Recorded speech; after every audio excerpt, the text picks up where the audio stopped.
حکومت کا ٹیکسز میں کمی کا بڑا اعلان، موبائل فون پر 5 منٹ سے زائد کی کال پر کتنا ٹیکس ہوگا، پراپرٹی ٹیکس میں کتنی کی کمی کی گئی۔ جاننے سے پہلے آپ ہمارے چینل کو سبسکرائب کیجئے، بیل نوٹیفیکیشن کو کلک کیجئے۔ حکومت نے فوڈ آئٹم سمیت کئی اہم شعبوں میں ٹیکسز میں کمی کا اعلان کر دیا ہے۔ وزیر خزانہ شوکت طرین نے بتایا ہے کہ آٹے اور اس کی اشیاء پر کوئی ٹیکس نہیں لگایا گیا۔ دودھ اور دیگر مصنوعات، سرکاری ملازمین کے میڈیکل پر ٹیکس بھی واپس لے لیا ہے، جبکہ موبائل فون پر 5 منٹ سے زائد کی کال پر 75 پیسے ٹیکس لیا جائے گا۔ ذرائع کے مطابق وزیر خزانہ شوکت طرین نے قومی اسمبلی اجلاس میں اظہار خیال کرتے ہوئے کہا ہے کہ خزانہ کمیٹی نے بجٹ پر تجاویز دی ہیں۔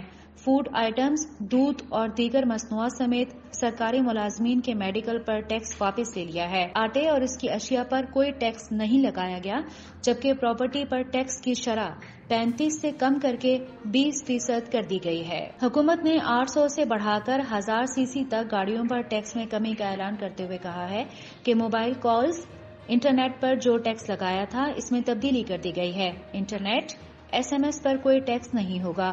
موبائل فون پر 5 منٹ سے زائد کال کریں گے تو 75 پیسے ٹیکس لیں گے۔ وزیر خزانہ کا کہنا تھا کہ ٹیکس نہ دہندگان کے خلاف تھرڈ پارٹی کی مدد لیں گے۔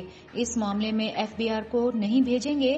ٹیکس نہ دہندہ کو تمام قانونی کارروائی کے بعد گرفتار کرنے کی اجازت ہونی چاہیے۔ دنیا بھر میں بڑے بڑے ٹیکس نہ دہندگان کی گرفتاریوں کی مثالیں ملتی ہیں۔ ان کا کہنا تھا کہ ماضی میں قرض لے کر گروتھ دکھائی گئی۔ حکومت کے پاس IMF کے پاس جانے کے سوا کوئی چارہ نہیں تھا۔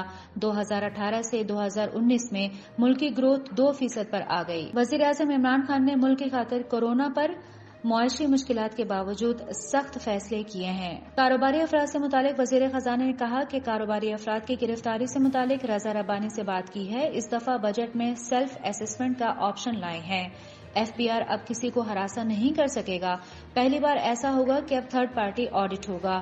آڈٹ کے بعد بھی کسی کو گرفتار نہیں کیا جائے گا۔ آڈٹ کے بعد اس بندے کو وہیں بٹھا کر بات کی جائے گی۔ ان کا مزید کہنا تھا کہ وزیر اعظم کا ہاؤسنگ اسکیم شروع کرنا بہت بڑا فیصلہ تھا۔